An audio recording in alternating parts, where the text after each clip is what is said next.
వైసీపీలో టికెట్లు రాని నేతల దారిటు పార్టీ అధినేత జగన్ టికెట్ల విషయంలో ప్రాధాన్యత ఇవ్వని నేతల మదిలో ఏముంది? టీడీపీలోకి వెళ్తారా లేక అధినేత నిర్ణయానికి కట్టుబడి పనిచేస్తారా? మనసు మార్చుకుని రెబల్స్ గా ఎన్నికల బరిలో ఉంటారా అన్నది ప్రస్తుతం విశాఖ వైసీపీలో చర్చనీయాంశంగా మారిన అంశం. విశాఖ తూర్పు టికెట్ రాకపోవడంతో వంశీ జగన్ కు అల్టిమేటం ఇచ్చారు. లేకపోతే తన భవిష్యత్తు కార్యాచరణను ప్రకటిస్తానని స్పష్టం చేశారు. అయితే వంశీకి ఎమ్మెల్సీ పదవి ఇస్తానని జగన్ స్పష్టం చేసినట్లు తెలుస్తోంది.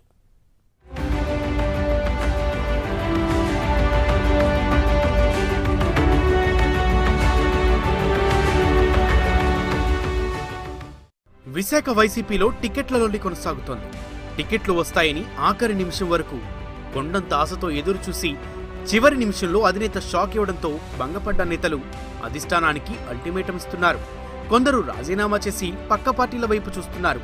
విశాఖ తూర్పు స్థానం నుంచి టికెట్ కోసం ఆశించి భంగపడిన వంశీకృష్ణ శ్రీనివాస్ జగన్ పై తీవ్ర అసంతృప్తితో ఉన్నారు. అతని అనుచరులు ఎంపీ అభ్యర్థి ఎంవివి సత్యనారాయణ కార్యాలయాన్ని ధ్వంసం చేశారు.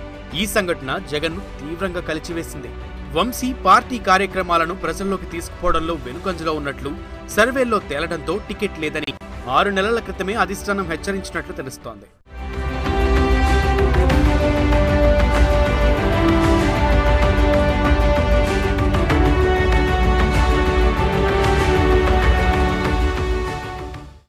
అయితే వంశీ మొదటి నుంచి పార్టీ అధిష్టానం ఆదేశాలను అమలు చేస్తూ కష్టపడిన వ్యక్తిగా గౌరవం ఉందని, అతనికి ఎమ్మెల్సీ పదవి ఇస్తానని జగన్ హామీ ఇచ్చినట్లు మరోవైపు వైసీపీ వర్గాలు చెబుతున్నాయి. సత్యనారాయణ కార్యాలయాన్ని ధ్వంసం చేసిన సంఘటనలో వంశీ పాత్ర ఏమీ లేదని వైసీపీ నేతలు గుర్తించినట్లు తెలుస్తోంది. మనసు మార్చుకున్న వంశీ తన అనుచరులతో సమావేశం నిర్వహించి తనకు జగన్పై కోపం లేదని వెల్లడించడంతో ఆయన అనుచరులు కన్నీటి పర్యంతమయ్యారు.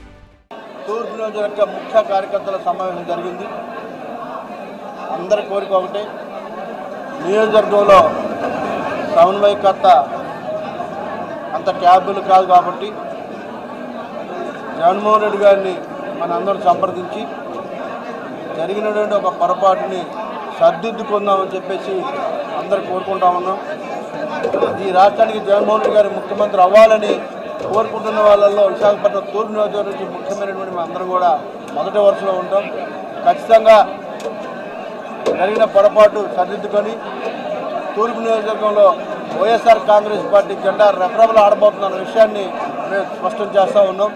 వైసీపీలో నేతల మధ్య ఉన్న అంతర్గత విభేదాలను ఆయుధాలుగా మార్చుకున్న గంటా శ్రీనివాసరావు వారిని టీడీపీ చెంతకు చేర్చడానికి వేగంగా పావులు కదుపుతున్నారు. వంశీ కోలా గురువులను వైసీపీ అన్యాయం చేసిందన్నారు. వైసీపీలో అసంతృప్తితో ఉన్న నాయకుల అభిప్రాయాలను తీసుకుని సీఎంతో మాట్లాడి ఏ విధంగా న్యాయం చేయాలనే దానిపై ఆలోచిస్తామని గంటా అంటున్నారు.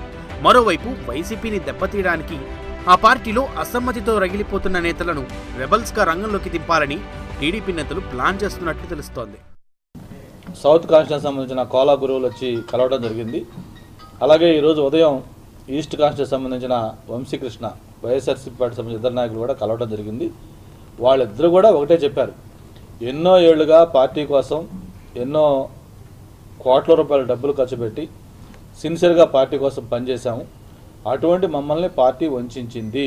చివరి నిమిషంలో వేరే వ్యక్తులు ఎవరైతే ఆర్థికంగా ఎక్కువగా డబ్బులు పెడతారని చెప్పారో అటువంటి వాళ్ళకు సీట్లు ఇచ్చి మమ్మల్ని పార్టీ మోసం చేసింది అని చెప్పిన వాళ్ళ ఆవేదన మొత్తం వాళ్ళు చెప్పడం జరిగింది.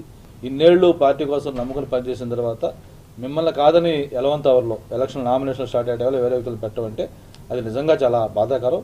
డెఫినెట్గా ఈ విషయాన్ని ముఖ్యమంత్రి గారి దృష్టికి తీసుకెళ్తాను.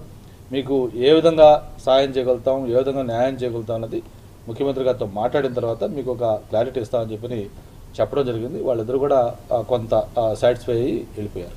యలమంచిలి నియోజకవర్గ వైసీపీ నేతల్లోనూ అసమ్మతి సెగలు రాజుకుంటున్నాయి.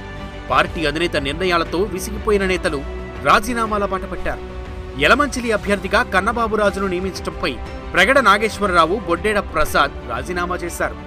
యలమంచిలి నియోజకవర్గంలో అభ్యర్థుల ఎంపిక విషయంలో పార్టీ అధిష్టానం పూర్తి స్థాయిలో సర్వేలు నిర్వహించిన తర్వాతే అభ్యర్థులను ప్రకటించిందని వైసీపీ వర్గాలు అంటున్నాయి.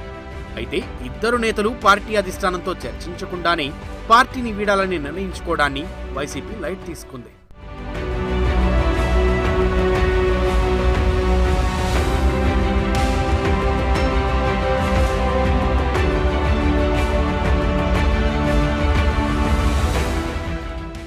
అయితే అభ్యర్థుల ఎంపికను సర్వే నివేదికల ఆధారంగానూ సామాజిక అంశాలను బేరేజీ వేసుకుని ప్రకటించామని వైసీపీ వర్గాలు చెబుతున్నాయి.